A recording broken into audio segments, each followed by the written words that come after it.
नमः शिवाय। हर हर महादेव शंभू। जय माता दी। बहुत सारे लोग शनिवार को पीपल के पेड़ के नीचे ये गलती करते हैं, जिनको भी शनि जी के उपाय करने होते हैं, और कहीं ना कहीं इस चीज़ को बहुत कम लोग जानते हैं। लेकिन जो जानते हैं वो शायद पिपलाद मुनि की कथा के बारे में भी जानते होंगे। कौन थे पिपलाद मुनि? बड़ी लंबी चर्चा है। शिव शक्तो हम चैनल पे आप सब लोगों का हार्दिक स्वागत है। कैसे आप सब? चैनल पे यदि आप नए हैं तो विनम्रता से निवेदन करूंगा कि चैनल को सब्सक्राइब कर लें, ताकि हमारे द्वारा बनाई हुई कोई भी वीडियो सबसे पहले आपको प्राप्त हो। वीडियो में दिखाई जाने वाली जानकारी यदि आपको अच्छी लगे तो ज़रूर लाइक करें, शेयर करें, चैनल को सब्सक्राइब रखिएगा। तो चैनल पे और भी बहुत सारी ज्ञानवर्धक वीडियोज़ हैं जो पहले से उपलब्ध हैं, आप उनका भी लाभ उठा सकते हैं। और जो हमारी कोशिश होती है कि नित्य प्रति कोई ना कोई ज्ञान की चर्चा जो भी चलती है, या कोई ऐसी खास जानकारी हमें पता लगती है कि कहीं थोड़ा सा ऊपर नीचे हो रहा है, तो फिर हम लोग उसको, वीडियो को या उस जानकारी को पूरी तरह से छान के परख के उसका एक प्रमाण ढूंढ करके आप तक लाने की कोशिश करते हैं कि हाँ, जो चीज़ बात बताई जा रही है क्या उसका कोई तथ्य है, या सिर्फ चाचावाद, भाई भतीजावाद के अंदर ही लोगों को बेवकूफ़ बनाया जा रहा है, या कहीं ना कहीं वो द्वंद्व जो है अज्ञान का वो फैल रहा है। तो उसको दूर करना कि एक छोटा सा प्रयास हमारा है। मैं नहीं कह रहा हूँ कि मैं बहुत बड़ा कोई संत या कोई सिद्ध, आम जन आपके जैसा शरारती तत्व जैसा। सिर्फ कोशिश होती है कि जहाँ कहीं गलत देखा जाता है या जो तथ्यहीन बात है उसके ऊपर चर्चा करने की हमारी कोशिश होती है। किसी पे कोई कमेंट नहीं कर रहा हूँ, कोई पॉलिटिकल इसका कोई वो नहीं है, रीज़न नहीं है, कोई लिंकिंग नहीं है। सिर्फ एक आम जो चीज़ें देखी जाती हैं उसको ऑब्जर्व करके उसके बारे में बात की जाती है। आज बात कर रहे हैं, बहुत सारे और ढेर सारे लोग आपने देखे होंगे कि शनिवार के दिन पीपल के पेड़ के नीचे उपाय के रूप में जो है दिया जलाते हैं। और यही वो फर्क है कि अब आपको किसी ने बता तो दिया कि दिया जलाना है। दिया किसी भी चीज़ का हो सकता है। दिया घी का, तिल के तेल का, सरसों के तेल का, तेली के तेल का, अरंडी के तेल का, कोई भी जो ऑयल जो दूसरे हों, लेकिन सबका एक अलग अलग रोल है ना। जो लोग सरसों का तेल खाते हैं, हेल्थ वाइज उसके अलग एक रोल है। जो रिफाइंड खाते हैं उसका अलग एक हेल्थ पे रोल है। जो देसी घी खाते हैं उसका एक अलग रोल है। जो डालडा खाते हैं उसका तो डॉक्टर को पूछ के देखना, फिर आपको लंबी कथा बताएगा कैसे डालडा और चीनी मिलकर के कितना बड़ा चेंज जो है मेडिकल फील्ड में लेके आ रहे हैं। शायद चर्चा लंबी चलेगी तो चैनल को सब्सक्राइब रखिएगा। जब खान पान से जुड़ी जो आपकी, क्योंकि बहुत सारी चीज़ें हैं, आपकी जो पूरी सेहत है वो 3-4 स्तंभों पे टिकी हुई है। एक आपका रहन सहन, आपका खान पान और व्यायाम। कितनी कसरत आप करते हैं या कितना काम आप करते हैं, उससे बहुत सारी चीज़ें जुड़ी हुई हैं। अब आज जो बात चल रही है कि बहुत सारे पंडित जी, आप मंदिर गए तो बताया जी आपका शनि ऐसा है, वैसा है, नीच है, ठीक नहीं है, भारी है, फलाना है, ढिमकाना है। आप जाकर के एक उपाय करें कि शनिवार के दिन पीपल के पेड़ के नीचे दिया जलाएं। लेकिन जो प्रॉपर बात है कि ये उपाय कब से चल रहा है, क्यों चल रहा है, उसके बारे में लोगों को पता नहीं है। आज मैं वो बात करने वाला हूँ कि कौन सा दिया है, कौन से तेल का, जिससे आपको सर्वप्रथम फल मिलता है। और बहुत सारे जो पंडित जी हैं जो उसके ज्ञान को जानते नहीं हैं, क्योंकि कथा जुड़ी हुई है पिपलाद मुनि जी से कि कैसे एक बार पिपलाद मुनि ने अपने तपस्या के बल पे शनिदेव को ही बांध दिया था, और फिर कुछ ऐसे नियम निर्धारित करने पड़े कि ना चाहते हुए भी वहाँ पे शनि जी को वो नियम मानने पड़े कि जो भी इन 5 या 6 उपायों को करेगा जो पिपलाद मुनि के द्वारा निर्धारित किए गए भगवान शिव जी को जो वहाँ इंटरफेयर करना पड़ा, बहुत बड़ी कथा है। कौन थे पिपलाद मुनि और क्यों उन्होंने शनि को बांध दिया था? तो चैनल को सब्सक्राइब रखिएगा। हो सकता है इसकी अगली भाग में, अगली कड़ी में आपको वो कथा मैं श्रवण करवाऊँ। और भगवान शिव जी का कैसे कनेक्शन है और भगवान शनि का कैसे कनेक्शन है पीपल के पेड़ के साथ, वो भी कथा जो अगले उनके भाग बनेंगे। इसलिए तो मैं कह रहा हूँ साथ बने रहिए, धीरे धीरे चलेंगे तो धीरे धीरे धीरे करके वो जो अज्ञान की परतें हैं या जो नहीं जान रहे हैं वो जान सकते हैं। तो चैनल को सब्सक्राइब रखिएगा। आगे बहुत जल्दी शायद वीडियो आएंगे तो आपको ऑटोमेटिक, जब आपने सब्सक्राइब किया होगा चैनल को, तो पापा आ जाएंगे। क्या होता है कि बहुत सारे पंडित जी जब आप मंदिर में जाएंगे तो बताते हैं कि भैया आप ऐसा करो कि सरसों का तेल लेना और जाकर के पीपल के पेड़ के नीचे सरसों के तेल का दिया जलाना। लेकिन जो पिपलाद मुनि ने जो 5 और 6 कंडीशनें, जो शर्तें रखी थी कि ये जो भी इनको करेगा, उसमें कुछ और ही था। सरसों का तेल, आज मैं क्लियर कर दे रहा हूँ इस चीज़ को, बड़े ध्यान से सुनिएगा। जो लोग ये सोचते हैं कि सिर्फ सरसों के तेल से सब काम हो जाएंगे, तो उनमें कुछ और ऐड ऑन करने जा रहा हूँ मैं कि जो सर्वप्रथम सबसे ज़्यादा फल देने वाला उपाय है उसी को लोग मिस कर देते हैं। हो सकता है दिया जलाएंगे, आपको फल मिलेगा उसका, सरसों का तेल का मिलेगा, लेकिन जिस तेल का दिया भगवान पिपलाद जी जो है वो एक तरह से जो है एक बड़े ही सिद्ध तपस्वी संत हुए, और उनके और शिवजी जी के इंटरफेयर के द्वारा कुछ नियम रखे गए।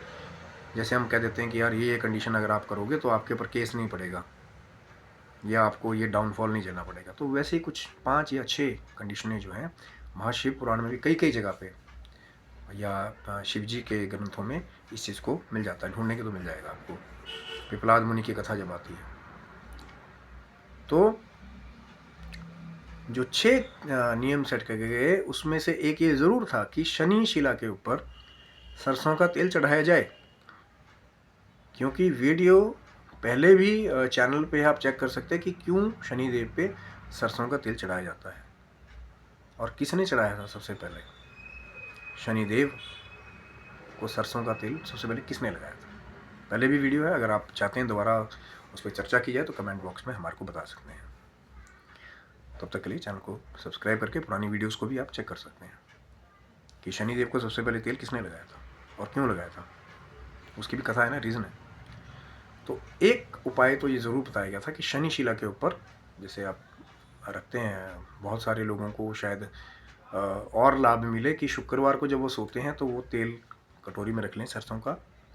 जैसे ही शनिवार को सुबह उठते हैं उसमें अपना मुंह देखिए और फिर जाकर के जो कोई तेल मांगने वाला है या शनि शिला पे जो बताया गया कि तेल को डाला जाए, जाकर के चढ़ाया जाए, वो भी एक रेमेडी है। लेकिन जो पॉइंट ये बताया गया था पीपल के पेड़ के नीचे दिया जलाने का, आज मैं उसके बारे में क्लियरली बताने जा रहा हूँ कि वो बताया गया था तिल के तेल का दिया जलाने के बारे में, जिसका सर्वप्रथम फल है तिल का तेल। अब तिल का तेल क्यों? क्योंकि तिलों के द्वारा ही हमारे पितरों की भी तृप्ति होती है। बहुत सारे लोगों को ये पता होगा कि जब तर्पण किया जाता है तो तर्पण करने के बाद जो जल है जो तर्पण कर देते हैं, पंडित जी आपसे करवाते हैं, तो अगर संडे नहीं है तो उसको पीपल के पेड़ की जड़ में ही डाला जाता है। उसका भी कारण है। और क्यों संडे वाले दिन नहीं डाला जाता या संडे वाले दिन पीपल के पेड़ के नीचे नहीं जाना चाहिए, बहुत सारे लोग ये भी नहीं जानते होंगे। तो चैनल को सब्सक्राइब रखिएगा। अगर मैं उसके बारे में बताने लग जाऊंगा अभी तो कथा बहुत लंबी हो जाएगी। अगर जो जानना चाहते हैं कि क्यों संडे वाले दिन पीपल के पेड़ के नीचे नहीं जाना चाहिए, क्या उसका लॉस लगता है, क्या उससे हानि होती है, तो ज़रूर चैनल को सब्सक्राइब रखिएगा। धीरे धीरे जो है सभी कथाओं को कवर करने की, आपका प्रेम मिलेगा तो कोशिश करेंगे, क्योंकि आपका प्रेम है तो सब कुछ है। तभी तो कोशिशें चल रही है ना कि आपको छोटी छोटी बातें बताई जाए। तो जो पिपलाद मुनि ने जो 5-6 बेंचमार्क सेट किए थे, उपाय सेट बताए थे, कि वहाँ पर अगर कोई उन उपाय को करता है तो शनि देव को अपनी महादशा, अंतरदशा, ढैया, साढ़े साती में अपना प्रभाव कम करना पड़ेगा। और अथॉरिटी किससे ली थी? जिससे भगवान शिव जी भी तृप्त हुए और शिव जी की ही अथॉरिटी से शनि देव के पास पावर है। तो जब चेले को बांध दिया गया तो गुरु को भी वहां पे आना पड़ा, क्योंकि शनि को छुड़वाता कौन फिर? क्योंकि पिपलाद मुनि ने तो बांध दिया था उनको। अब इससे एक और कथा है कि कौन थे पिपलाद मुनि के माता पिता और शनि के द्वारा कैसे वो मृत्यु को प्राप्त हुए। एक और कथा है, हरि अनंत हरि कथा अनंत, बहुत सारी कथाएं हैं। एक वीडियो में अगर मैं डालने की कोशिश करूंगा तो वीडियो बहुत ज़्यादा लंबा हो जाएगा। कलिकाल है और लोग तो पहले ही और बहुत ज़्यादा शॉर्ट्स के पीछे पड़े हुए हैं। अब शॉर्ट्स वीडियो में मेरे भाई जो बड़े बड़े जो सिद्ध तपस्वी योगियों ने बड़े बड़े ग्रंथ लिखे हैं, उनका निचोड़ जो है एक आधे मिनट की वीडियो में, 15 सेकंड की वीडियो में पॉसिबल नहीं है। इसीलिए तो लोगों को लॉस हो रहा है। ठीक है, कुछ चीज़ें हैं दर्शनार्थ आप देखते हैं, टाइम कम है, शॉर्ट्स में देख लिया, लेकिन जो वो गुह ज्ञान है, जो पूरी कथाएं हैं, तभी तो लोगों का लॉस होता है ना कि पूरी पूरी कथा तो लोग सुनाते ही नहीं है। बस उपाय कर दीजिए जाके, उसका तथ्य नहीं पता। और उसमें भी लोग ये नहीं बताते कि प्रहलाद मुनि ने जो उपाय बताए थे उसमें ये बताया था कि जो सरसों का तेल है वो शनि शिला पे चलाया जाए और जो तिल के तेल का दिया है वो पीपल के पेड़ के नीचे जलाया जाए। वहाँ से शनिदेव की भी जो शर्त रखी गई थी, शनिदेव को अपना प्रभाव कम करना ही पड़ता है। अब शर्त रखी है तिल का तेल जलाने की। अब आपने क्या किया, मार्केट से एक सरसों के तेल की बोतल ली, शनिशिला पे भी चढ़ा दी, भैया इसी से काम हो जाएगा, अब उसको पीपल के पेड़ के नीचे भी जला देंगे। दिया जलाने का आपको फल जरूर मिलेगा, लेकिन जो कंडीशन पिपलाद मुनि ने रखी थी तिल का तेल जलाने की, वो कैसे पूरी होगी? फल तो आपको मिलेगा सरसों के तेल का। तेल दिया जला रहे हैं, दीप दान कर रहे हैं अंधेरे में, किसी दिव्य वृक्ष के नीचे आप दीप दान कर रहे हो, उसका फल आपको मिलेगा। लेकिन जो पूरा फल था कि जहाँ पे ये शर्त रखी गई थी अगर कोई तिल का तेल का जलाएगा तो शनिदेव को अपना प्रभाव कम करना पड़ेगा, वो कंडीशन कैसे पूरी होगी? सोचने वाली बात है ना। थोड़ा सा ही डिफरेंस है। और बहुत सारे पंडित जी फिर वो सरसों के तेल में ही सार देते हैं, क्योंकि उनको कथा का पता ही नहीं। मैं किसी के ऊपर कोई यहाँ से कमेंट नहीं कर रहा हूँ, जो घटित हो रहा है वो बता रहा हूँ। और ना ही मैं ये क्लेम कर रहा हूँ कि मैं बहुत बड़ा सिद्ध सन्यासी या महापंडित या कोई ये, बस ये है जिसने उस कथा को पढ़ा है वो आपके आगे लेके आ रहा हूँ बस। हो सकता है आपने कुछ और पढ़ा हो तो वो भी बताने के लिए हम लोग ओपन है कि आप कमेंट बॉक्स में मर्यादित शब्दों में जो कथा आपके पास है उसको शेयर कर सकते हैं। हो सकता है आपने अपने गुरु से किसी और स्वरूप में कथा को सुना हो, किसी और संत से, तो फिर वहाँ पे क्या होता है कि एक क्लैरिफिकेशन आ जाता है। मैं नहीं कह रहा हूँ कि हम लोग कभी गलत नहीं होते या कोई जानकारी, जो हमारा सोर्स होता है स्टडी का, कोशिश यही होती है कि जो वेदों में, पुराणों में, जो ग्रंथों में लिखा हुआ है उसको छान करके लाने की कोशिश होती है कि कल को लोगों को वो प्रमाण मिले कि वो खुद भी जाके उसको पढ़ सकें। पर होता क्या है कि समय कम है, सभी लोग शास्त्र अध्ययन, वेद अध्ययन या जो प्रॉपर जो ग्रंथ हैं, मैं बार बार बात करता हूँ कि जो ऑथेंटिक जो हमारे ग्रंथ हैं, जैसे गीता प्रेस गोरखपुर की बार बार बात करते हैं, जिनको अवार्ड भी मिला हुआ है, उन किताबों को जब आप पढ़ेंगे तो ऑथेंटिक चीज़ें आप तक आएंगी। कई बार वहाँ पे भी प्रिंटिंग मिस्टेक की कुछ चीज़ें हो जाती हैं, कोई बड़ी बात नहीं है, बहुत बड़ा एक पोर्टल है। लेकिन कई बार ऐसा होता है कि हम ग्रंथ पढ़ रहे हैं जी किसी और राइटर का, जिसकी कोई ऑथेंटिसिटी नहीं है, खाली नाम है जी। गीता प्रेस गोरखपुर वाले बेच रहे हैं 600 रुपये में, ये भाई साहब ने 200 रुपये में लिखा हुआ है, अब आप उसको पढ़ रहे हो। और यहीं पे वो 400 बचाने के चक्कर में जो वो दिव्य अनमोल जो चीज़ थी, एक्चुअल सत्य जो आपको पता लगना था, वो तोड़ मरोड़ के पता लगे 200 वाले ने कहीं से यहाँ से उठाया, वहाँ से उठाया, उसका कोई प्रमाण है नहीं। आप भी उसको पढ़ रहे हो और उसी ज्ञान को आप आगे लोगों को बता रहे हो, तो वहाँ क्या होगा? वो 400 बचाने के चक्कर में 400 लोगों को आप गलत ज्ञान प्रदान करेंगे, उनको भटकता हुआ ज्ञान प्रदान करेंगे। इसीलिए तो हमारी कोशिश होती है ना कि जो ऑथेंटिक जो हमारे ग्रंथ हैं, जो मान्यता प्राप्त हमारी चीज़ें हैं, उस जानकारी को पढ़ करके छान करके आप तक लाया जाए। जैसे कि अब ये बात थी कि बड़े सारे लोगों को बोला कि भैया सरसों का तेल शनि जिला पे चढ़ाओ, सरसों का तेल ले जाओ, उसका दिया जला दो, छुट्टी पालो। तिल के तेल का तो वहाँ किसी ने रोल बताया ही नहीं।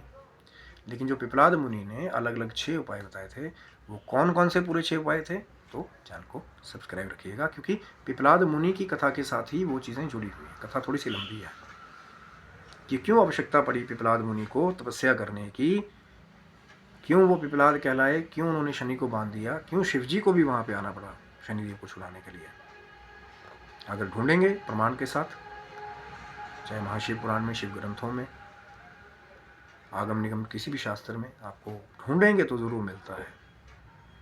पर कोशिश वही है कि जिनके पास समय नहीं है उनके लिए हम थोड़ी मेहनत करें कि उनके लिए वो जानकारी जिससे उनको पूरा पूरा फल मिले वो लाने की कोशिश करें।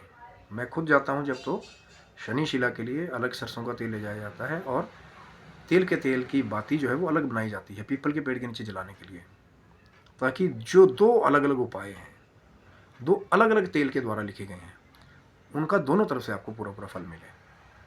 शनि शिला पे चढ़ाने वाला सरसों का तेल वो तो उपाय आपको फल मिलेगा ही, लेकिन जो तिल के तेल का बताया गया पीपल के पेड़ के नीचे, उसका फल भी आपको प्राप्त हो। यही उद्देश्य था इस वीडियो को बनाने का। बहुत सारी बातें हो सकती हैं, सबका हमारे चैनल पे स्वागत है। मैंने पहले भी कहा, अगर किसी ने कोई और कथा कहीं और से पढ़ी हुई है, उसको फॉलो कर रहा है, तो वो भी डिस्कस कर सकता है। कमेंट बॉक्स पे मर्यादित शब्दों में कमेंट कीजिए। बच्चे, महिलाएं, माताएं सब कमेंट्स पढ़ते हैं। एक छोटी सी कोशिश हमारी ये है कि पारिवारिक और सात्विक चीज़ आप तक लाई जाए, कि जो नए बच्चे भी हैं, अगर वो चैनल को देखते हैं, सब्सक्राइब करते हैं, या कुछ भी है, कोई वीडियो उन तक पहुंचती है यूट्यूब पे या कैसे भी किसी पोर्टल पे, तो एक सात्विक ज्ञान उनको मिले, जो मर्यादा में रह करके करने की कोशिश हम करते हैं। क्योंकि पहले ही ऑनलाइन यूट्यूब पे, इंटरनेट पे बहुत ही बड़ा नंगा नाच चल रहा है। कलयुग का ढेर सारा गंद किलो किलो 2-2 किलो भर भर के लोग डाल रहे हैं। उनको नहीं फ़र्क पड़ता कि बच्चे उसको देख रहे हैं कि बड़े उसको देख रहे हैं, या क्या हमारे समाज में उसका मैसेज जा रहा है। जैसा खाओगे अन्न वैसा हो जाएगा मन, जैसी होगी संगत वैसी होगी रंगत। अगर आप वेद अध्ययन करेंगे, आध्यात्मिक ग्रंथों को पढ़ेंगे, तो कहीं ना कहीं वो आध्यात्मिक सोच आपके अंदर जन्म लेती है। लेकिन यूट्यूब पे वही नंगा नाच जो सब 70 से 80% जो चल रहा है, वहाँ पे एक छोटी सी कोशिश करी है हमने कि कुछ वैदिक लॉ जो है वो जलाई जाए, छोटी सी, कम ही वीडियोज़ हों, जिससे जो हमारे आने वाले बच्चे हैं, जो हमारे परिवार हैं, वो बैठ कर के सब इकट्ठे उन वीडियोज़ को देख सकें और उससे कुछ सीख सकें, और उनका फ्यूचर जो है वो कहीं ना कहीं सात्विक हो और अच्छा फल, पूरा फल लेने वाला हो। अब कई तो ऐसे हैं कि मैं कहना नहीं चाहता, कई तो बैठे हैं आध्यात्मिक गद्दियों के ऊपर बड़े बड़े गुरु बन करके, लेकिन अज्ञान की ऐसी चटनी लोगों को घोट घोट के पिला रहे हैं कि उनका सिर्फ एक, मैं सभी की बात नहीं कर रहा हूँ, ध्यान दीजिए मेरे शब्दों पे, कुछ एक हैं शरारती तत्व जो बड़ी बड़ी गद्दियों पे बैठ करके भी अज्ञान को फैला रहे हैं। और जब गुरु ही चौपट, तो फिर उनके चेले ऑटोमेटिक ही चौपट हैं। और जब वो समाज के बीच जा रहे हैं वो चेले, तो फिर बड़े बड़े दावे कर रहे हैं, बड़े बड़े पर्चे निकालने का, और बड़ी बड़ी पदवियों पे बैठे हुए हैं लोग, लेकिन उनकी बातों से कहीं ना कहीं अज्ञान की, अहंकार की, अलगाव की, भड़काव की बू अपने आप ही आ जाती है। वो बताना नहीं पड़ता कि ये भड़का रहा है, उनके भाषण में सब आ जाता है। कि जैसे 1 किलो 2 किलो आग खा करके बैठे हुए हैं। बहुत सारे कथावाचक आप देख सकते हैं, इसकी बजा उसकी बजा, कथा तो हो ही नहीं रही है। लिखा हुआ है वार पंडाल में, श्रीमद् भागवतम कथा रसामृत, और अंदर चल रहा है उसने ऐसा किया, उसने ऐसा किया, फलाने मंत्री ने अच्छा किया, फलाने मंत्री ने बेकार किया। वहाँ भागवत चर्चा थोड़ी चल रही है, वो तो एक पॉलिटिकल मंच का रूप ले चुका है। और मेरी यही विनम्र निवेदन है आप लोगों से, कोई भी है जो, कि वहीं जाए जहाँ पे आपको सात्विक ज्ञान और वो भगवत रस प्राप्त हो, जिसको लेकर के आपके अंदर भक्ति का संचार हो। अब जा रहे हैं पंडाल में कथा सुनने जाएंगे, महाराज जी आए और ये पार्टी वो पार्टी यही सब लेकर के घर वापस आ गए, और घर में आकर के फिर वहाँ पे भी कलेश छिड़ा हुआ है। देखा, महाराज जी तो कह रहे थे आप ये वाली पार्टी मत ज्वाइन करो, वो वाली करो, ये कलिकाल है मित्रों। पर आपके हाथ में क्या है, सात्विक जगह पे जाइए, आडंबर वाले स्थानों पे जाएंगे तो आडंबर ही आपको मिलेगा। ठीक है, थोड़ी देर बैठे, पता लगे कथा में गंध चल रहा है, भगवत रस चर्चा हो ही नहीं रही है, तो फिर चुपचाप उठिए। उससे बेटर है कि भगवान के कोई भी मंदिर हो या कोई भी जगह हो या आपका घर ही हो, शांत मन चित लगा करके भगवान का ध्यान लगाइए कि प्रभु मुझे सात्विक पथ की प्राप्ति करवाए। तो प्रभु कोई ना कोई अगर आपकी भावना सच्ची होगी तो आपको सात्विक मार्ग जरूर दिखाएंगे, भले ही चाहे YouTube के माध्यम से आपको मिल रहा हो, क्योंकि वो आपके बारे में, और जो भक्त भगवान के बारे में सोचते हैं तो भगवान भी भक्तों के बारे में ज़रूर सोचते हैं। तो ये था मित्रों वीडियो कि क्या थोड़ा सा इधर उधर कर रहे हैं लोग पीपल के पेड़ के नीचे जा करके। तिल का तेल पीपल के पेड़ के नीचे जलाए जाने के बारे में प्रहलाद मुनि ने कहा है, और सरसों का तेल सिर्फ शिला के ऊपर। यह था मित्रों वीडियो। आशा करता हूँ वीडियो आपको अच्छा लगा होगा, तो लाइक करें, शेयर करें, सब्सक्राइब करें, और कोई भी बात अगर आप रखना चाहते हैं मर्यादित शब्दों में हमारे कमेंट बॉक्स में हमारे को बता सकते हैं। कोई चीज़ आपको अच्छी नहीं लगी हो तो उसको भी बता सकते हैं। वीडियो नहीं अच्छा लगा हो तो ज़रूर डिलीट कर दें, लेकिन मर्यादा का ज़रूर ख्याल रखें कमेंट करने से पहले। तो आप स्वस्थ रहें, मस्त रहें। भगवान शिव जी, माँ जगदम्बा के चरणों में यही अरदास है हमारी कि आपका पूरा परिवार दीर्घायु हो, निरोग हो, और सदा आपके जीवन की भौतिक और आध्यात्मिक उन्नति की ओर हमेशा अग्रसर होता है। तब तक के लिए हर हर महादेव, जय माता।